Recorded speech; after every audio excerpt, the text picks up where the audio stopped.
Next topic is encoder. So what is this encoder? Encoder is a combination circuit that converts multiple input signals to a binary code. നമ്മൾ decoder already discuss ചെയ്തതാണ്. ഡിക്കോഡർ എന്ന് പറഞ്ഞാൽ combination സർക്യൂട്ടാണ്. N input signals ഉണ്ടെങ്കിൽ 2n output signals ഉണ്ടാവും. That is decoder. Encoder എന്ന് പറഞ്ഞാൽ just reverse ആണ്. അതായത് 2n ഇൻപുട്ട് ലൈൻസ് ഉണ്ടെങ്കിൽ n ഔട്ട്പുട്ട് ലൈൻസ് ഉണ്ടാവും. ഓക്കെ, അതായത് n ഔട്ട്പുട്ട് ലൈൻസ് ഉണ്ടെങ്കിൽ that means it has 2n input lines. Okay, അപ്പോൾ ഒരു ആക്റ്റീവായിട്ടുള്ള ഇൻപുട്ടേ അറ്റ് എ ടൈം ഉണ്ടാകത്തുള്ളൂ. അവിടെ ഒരു ആക്റ്റീവായിട്ടുള്ള ഔട്ട്പുട്ടേ അറ്റ് എ ടൈം ഉണ്ടാകത്തുള്ളൂ, അല്ലേ?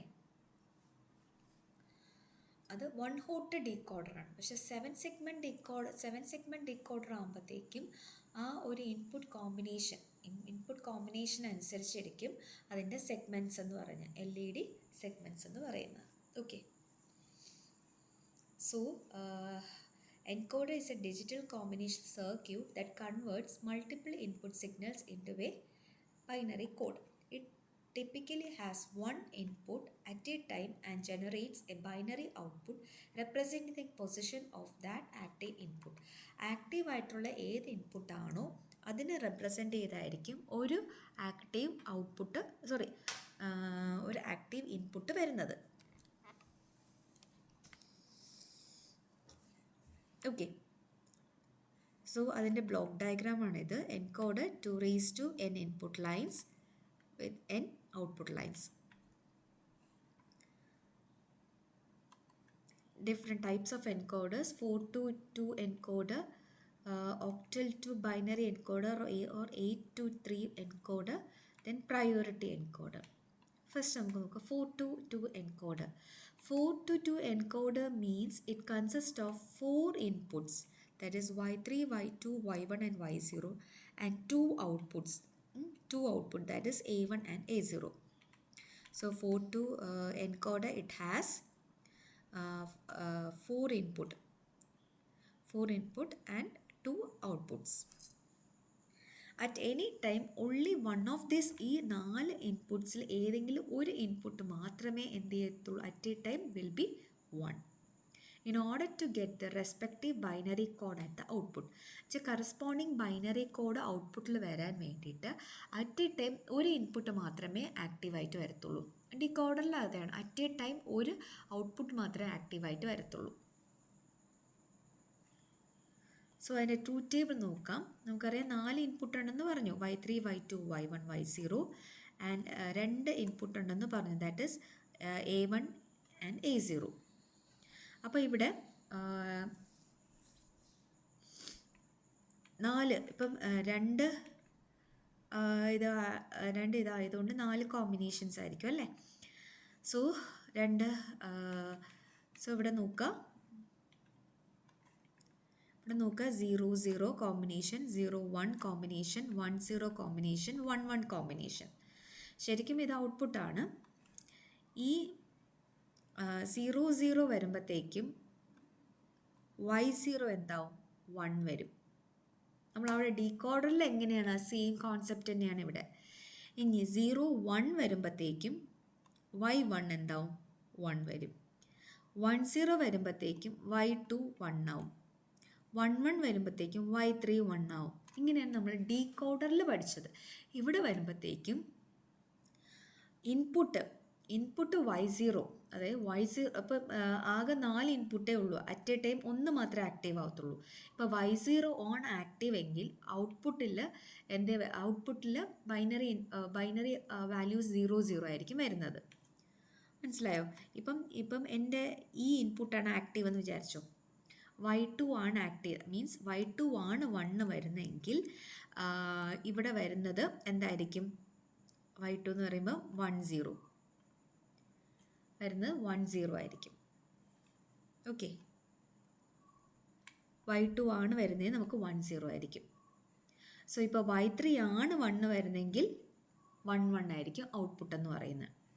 സോ നമ്മളിത് വരയ്ക്കുമ്പോഴത്തേക്ക് നിങ്ങൾ ചെയ്യേണ്ടത് y3, y2, y1, y0 ആയാലും y0, y1, y2, y3 ആയാലും നമുക്ക് അറ്റ് എ ടൈം 4 ഇൻപുട്ടിൽ ഒരു ഇൻപുട്ട് ആക്റ്റീവ് ആവത്തുള്ളൂ.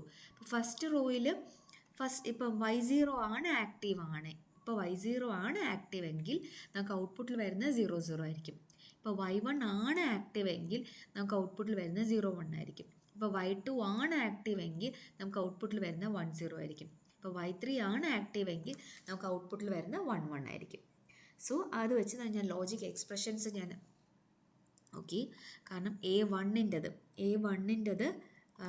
നോക്കിക്കേ, A1 എവിടെയാണ് 1 വരുന്നത്? A1 വരുന്നത് 0 1 0 0. ദെൻ A2 അല്ല 0 0 0 1 0യും വരും, 1 0 0യും വരും. അതായത് A1 ആക്റ്റീവ് ആവുന്നത് Y2ലും ഉണ്ട്, പിന്നെ ഇതാണ് Y3ലും ഉണ്ട്. So A1 is equal to Y3 plus Y2 ആയിരിക്കും. ഇനി A0 നോക്കാം. A0യിൽ 1 വരുന്ന എവിടെയൊക്കെയാണ് നോക്കിക്കേ. ഇവിടെയും 1 വരുന്നുണ്ട്, ഇവിടെയും 1 വരുന്നുണ്ട്. സോ ഇവിടെ 1 വരുമ്പോഴത്തേക്കും ഏതാണ്? Y1 ആണ് ആക്റ്റീവ് ആവുന്നത്. 1 വരുമ്പോഴത്തേക്കും Y3 ആണ് ആക്റ്റീവ് ആവുന്നത്. So Y3 plus Y1. Okay. കാരണം നമുക്കറിയാം output will be equal to എന്താണ്? ഇൻപുട്ടിൻ്റെ കോമ്പിനേഷൻ ആയിരിക്കും. അത് Y3യും Y2വും ഈ കേസിൽ A0യുടെ കേസിലാണെങ്കിൽ Y3യും Y1ഉം ആക്റ്റീവ് ആവുമ്പോൾ മാത്രമാണ് A0 ആക്റ്റീവ് ആവുന്നത്. അതായത് A0യുടെ അവിടെ 1 വരുന്ന Y1 ആക്റ്റീവ് ആവും, അതേപോലെ A0യുടെ 1 വരുന്നത് Y3 ആക്റ്റീവ് ആവും. സോ ഈ രണ്ടിൻ്റെ കോമ്പിനേഷനാണ് A0 എന്ന് പറയുന്നത്. സോ ഇതിന് എന്താണ്? ഇത് ഞാൻ വരച്ചു, ലോജിക് എക്സ്പ്രഷൻസ് എഴുതി. നെക്സ്റ്റ് എന്താണ്? ലോജിക് ഡയഗ്രാം അല്ലെങ്കിൽ സർക്യൂട്ട് ഡയഗ്രാം വരച്ചു. A1 എന്ന് പറയുന്നത് Y3 പ്ലസ്, ഇവിടെ ഞാൻ Y0 കൊടുക്കാത്തത്, ഞാൻ Y0 വെച്ചിട്ടുള്ള ഒരു ലോജിക് എക്സ്പ്രഷൻ ഇല്ലാത്തതുകൊണ്ടാണ് ഞാൻ ഇവിടെ Y0 കൊടുക്കാത്തത്. അല്ലെങ്കിൽ ജസ്റ്റ് ഇവിടെ Y0 എന്ന് പറഞ്ഞൊരു ഇൻപുട്ട് ഇങ്ങനെ കൊടുത്താലും പ്രശ്നമില്ല. പക്ഷെ ഇവിടെ നമുക്ക് Y0 ഒരു എക്സ്പ്രഷൻ വരുന്നില്ല, അതുകൊണ്ടാണ് ഇവിടെ Y0 കൊടുക്കാത്തത്. ഇനി Y1 കൊടുത്തു, Y2 കൊടുത്തു, Y3 കൊടുത്തു, Y1 കൊടുത്തു, Y2 കൊടുത്തു, Y3 കൊടുത്തു. ഇനി Y1 എന്ന് പറയുന്നത് ഇനി അതാണ് ഇൻപുട്ട്സ്. ഇനി A1 എന്ന് പറഞ്ഞാൽ Y3 plus Y2. So Y3 plus A1 is Y3 plus Y2. Okay. Then A0 is Y3 plus Y1. So Y3 plus Y1. Okay. Y1. That is A0. This is 4 to 2 encoder. 4 inputs and 2 output. Next we will be discussing octal to binary encoder or 8 to 3 encoder. Thank you.